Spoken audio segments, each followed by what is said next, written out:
Alright guys, I figured today is a good time to do sort of a long-term update on the head units that I put in both of these Toyota trucks. Keep in mind, I'm not exactly an audio snob, so I'm just an idiot that was smart enough to be able to install these himself. I think one of the easiest ways to make these old Toyota trucks feel more modern is to upgrade the head unit and the stereo to something that gives you access to Apple CarPlay and Android Auto. So that's exactly what I did. I put a Pioneer in the 4Runner here about 3.5 years ago. And then I put an iDoing Chinese head unit in the Tacoma here about 2 years ago. And they both have one problem each, but you know, neither one of them is really a big deal. So let's start with the Tacoma here with the iDoing head unit from China. So this is the iDoing, I don't know what the model is with these. You basically just go on the website and search for iDoing Tacoma. But this has like all of the usual stuff that you're looking for in a head unit these days. It's got blue teeth, it's got, you know, all the usual stuff, Apple CarPlay, Android Auto. This one actually is advertised to have wireless Apple CarPlay and wireless Android Auto. And this one actually came with the trim piece installed on the head unit already that matches this second generation Toyota Tacoma.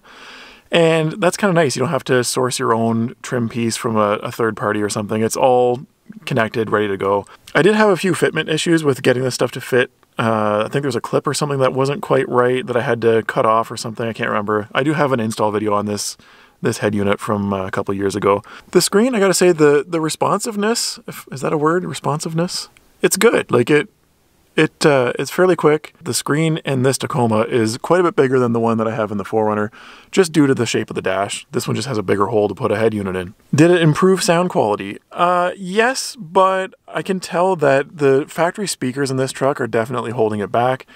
Keep in mind, this is a SR5 model, so it doesn't exactly have a premium sound system in it, especially back in the mid-2000s. But I did notice a bit of an increase in sound quality with just replacing the head unit and keeping the factory speakers. Now, one complaint that I have that is no fault of the head unit itself is the lack of steering wheel controls on this, again, kind of lower level Tacoma, because neither one of the head units that I have in the 4Runner or the Tacoma here have actual volume knobs on them. They all just have these buttons. And when you're driving, yes, this screen is pretty responsive for what it is, but trying to get it to actually engage the volume buttons is definitely a pain. It's an annoyance for me. Coming from the 4Runner that has a button, you just one quick touch and you can adjust the volume without even having to reach over. It's definitely noteworthy to me what you're missing out on with no steering wheel controls. So I think if I was shopping for a head unit without steering wheel controls, I would pretty seriously consider trying to find one that has a volume knob or like actual buttons on it. I don't know if they even make those anymore, like push buttons on the side for like the main controls. I think that would be really helpful. And now for the problem I'm having with this head unit.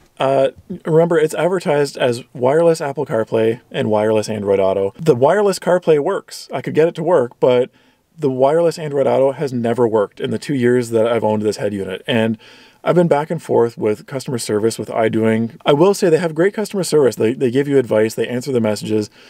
And they were pretty cool with sending me, you know, a file to update the firmware on the head unit, which they thought was probably the problem.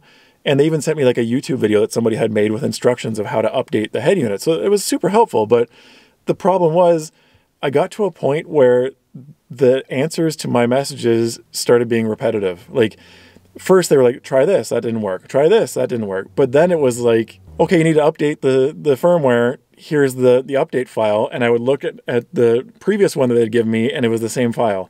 And so at that point, I just gave up. I think it's supposed to have wireless Android Auto. It just doesn't. I can't get it to work. And it seems like they can't really get it to work either. Aside from that, the CarPlay, everything else on this head unit has been working fantastically. Fantastically? But yeah, as you can see, when your phone is plugged in, you are able to get Android Auto working pretty easily. You have to use this CarLink 2.0 and it connects pretty quickly. And we've got Spotify on one side and then navigation on the other. You can switch these around back and forth, whichever one you want. Of course, I zoomed way out on the navigation so that you creeps can't figure out where I live. It just shows planet Earth. But yeah, I think everything works fine when you're plugged in. It's just the wireless it's as if it's not even an option whatsoever. So I kind of feel like they should be advertising it as only wireless CarPlay.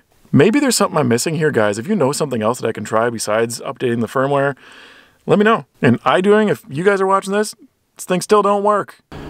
All right, moving on to the 4Runner, and this one has a Pioneer DMH 2660 NEX, and I believe there's a new version of this out now as well, so I guess you can consider this kind of outdated. So for this one, I did have to source a dash trim piece here in order to fill in the gap properly. It didn't come with the head unit from Pioneer. They just sell them as universal head units, and I also had to buy, I think it was an iDatalink Maestro module that plugs into the head unit, and this is what allows you to use your steering wheel controls. You can program the buttons to do different things, which is kind of cool. You can actually, you know, plug your computer into it and update what you want the individual buttons to control. Now this one has wired CarPlay and Android Auto only. There's no wireless stuff with this at all.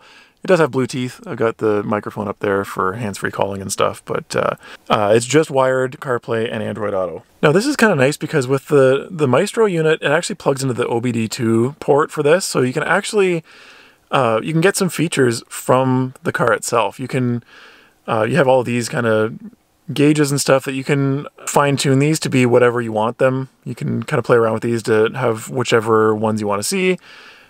Most importantly to me, you can see your voltage, which is kind of nice, but if you have a check engine light, it's going to show right here, and you can click it, it'll scan the code for you just like a code reader, and it's super, super convenient. I have to admit, I've used it a few times. Believe it or not, my 4Runner has had check engine lights before.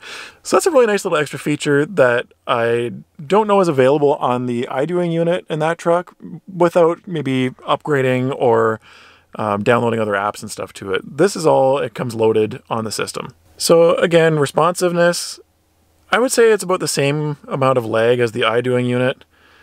It's a little bit hard to compare because this is a much smaller screen than the Tacoma has in it. Again, the same story, you have the volume buttons here, which if you don't have, you know, the steering wheel controls, this is a pain to try and reach these, and it's not super sensitive, I find, on either of these head units to be able to pick up your finger touch. So did this one improve the sound quality? Yes, it did as well. And actually this one I think was even more noticeable because keep in mind this 4Runner is a limited model, so it has the JBL sound system, which means it's got an amp in the back seat here, and it's got a subwoofer in the rear hatch. So somehow the increased power of the head unit has definitely livened up the rest of the system. I will say that I do have connection issues with my phone, and when I plug it in, I just leave it here in this kind of little pocket here.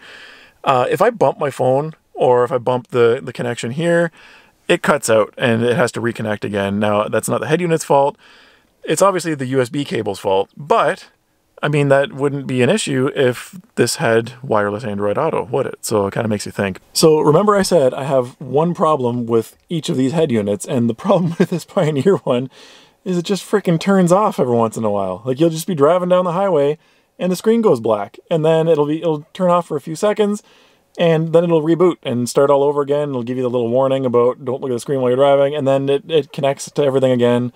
But it's really weird that it just shuts off for no reason and reboots. Now, it doesn't happen very often. I can't say it's like a really common occurrence. Not enough to bother me or anything, but just every once in a while I'll be driving and I look down and the screen's black. So let's compare prices of these two head units, because I honestly think that's really what it comes down to here. Both have performed really quite well for me, aside from kind of one issue for each one. It really comes down to price. And so this sort of outdated Pioneer model, I guess you can consider it now, you can get one on Crutchfield for about $500, which for a brand name unit I think is probably pretty decent. The iDoing and the Tacoma, you're going to look at about an extra $50 if you buy it directly from the iDoing website. So which head unit is better out of these two options? I think the iDoing here and the Tacoma offers all kinds of customization. So if you're a nerd, you can put different apps on it and kind of play around with it and modify it if you want to, because it's just an Android-based unit. The benefit of the Pioneer that I have in the 4Runner though is that it didn't require any like updating or anything right out of the gate when I first installed it. It's kind of plug and play, ready to go. And honestly, I don't know if people are going to want to hear this, but with Pioneer and the name brand, you can trust in the warranty on that. Some of these Chinese companies, and I'm not saying this about iDoing, as far as I know they've been great and they're still in business. Sometimes you don't have like that peace of mind knowing that if you have an issue, the company is still going to be sticking around. And so that's one of the benefits of the Pioneer unit. So which head unit do I think is the best buy? Honestly, surprisingly, I'm going to tell you neither one. I think my favorite head unit that I've installed recently has been I think it was from Deseda that I put in my parents' Camry, and that was about a year ago. It has been working perfectly.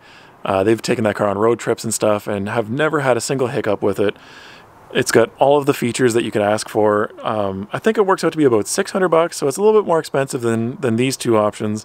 But everything was plug and play. There was no extra module required to get the steering wheel controls to work. It didn't require any extra trim pieces for the dash to make it fit. It was all one complete unit. It has built-in navigation too, which was really nice. So in my opinion, I think the best option at all these head units is actually that Deseda one that I put in the Camry. But I really don't have much bad to say about either of the options in these two trucks. They both did a great job of modernizing the interior on these things. So let me know, what do you think? Would you give a cheap Chinese head unit a chance? Or some of the really cheap ones that you can find like on Amazon or eBay or something? Or do you prefer to stay with, you know, the name brand stuff? Comment below, let me know. Are you going name brand or are you going kind of Chinese Android based head unit? Anyways, thank you guys for watching and I will catch you on the next one. See ya.